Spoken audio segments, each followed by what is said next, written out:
แบบพวกสดชื่น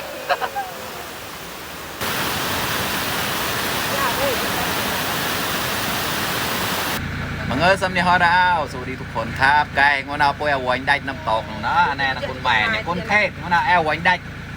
เอาไว้ได้เยอะตะโกนไว้ได้น้ำตกนะแปลงanh cho mua cho nó ra tao đóว่าแอนงเนี่ย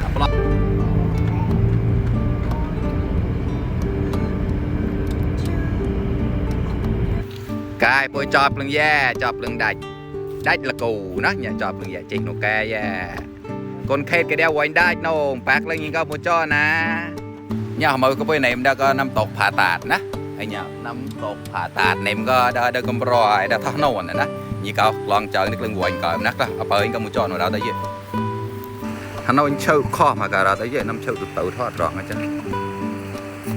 จะน้ำตกเช่ามั้งต่อตึ้ยไปตอนอาตาถึงนะก็ข้อมาการเราtới vậyเย็นสดชื่นมากเลยครับอยู่น้ำตกผาตาดครับน้ำตกที่กาญจนบุรีนะครับอยู่ทองผาภูมิครับผมมาเที่ยวได้นะครับเนี่ยร่มรื่นดีมากครับเย็นสดชื่นมากครับวันนี้มาส่งแขกครับน้องๆเข้ามาเที่ยวครับไปตามมาด้วยกันเลยครับโอ้เจ๊มันก็ตื้อไปตอนอาตาแต่นะพอบอสซอดจิตใจแต่เราได้ยินร้องเจ๊ได้ตรงเจ๊เหมือนกัน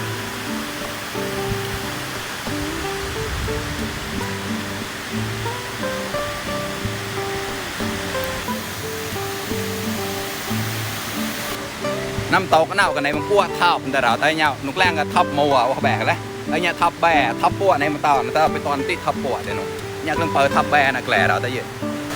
เจ๊มากันเราแต่เยอะบอสซ้อมากันว้าวเย็นสดชื่นมากกอกมากันเราแต่เยอะบอสซ้อเราแน่ข้อมากันจริงเหรอตาแต่นะไอ้เนี่ยก็ทับแป้งไว้นะทับปั้วในมันจะเอาทับปั้วก็มึงจอดเอาแต่ยืนกลางดาตะกลางควายก็มึงจอดนุ่ง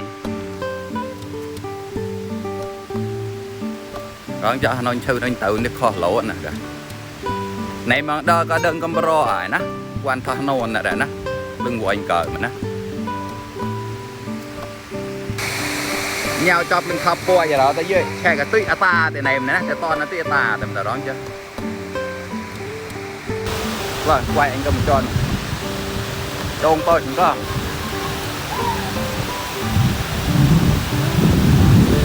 คนเทศคนเทศคนเทศบายบายคนเทศเดี๋ยวรอเลยนะฮะ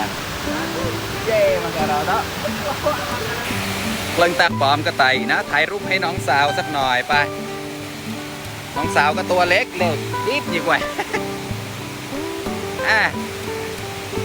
โอ้กอกโลนั่นเลยใกล้มาก็ได้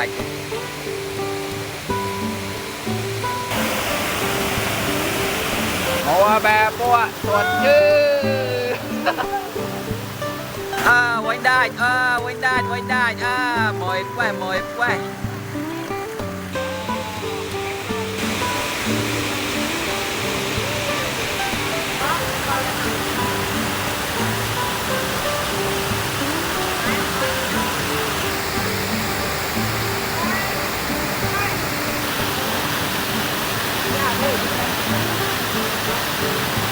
con thét chơi ai con thét là buồn khó mà cờ là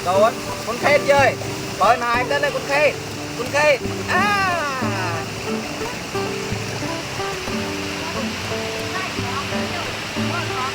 rón nó con đốt mà cái tay đó tới ngày nó hột của em rồi đó tự mà cả năm tột này đấy đa cầu này đó rón chứ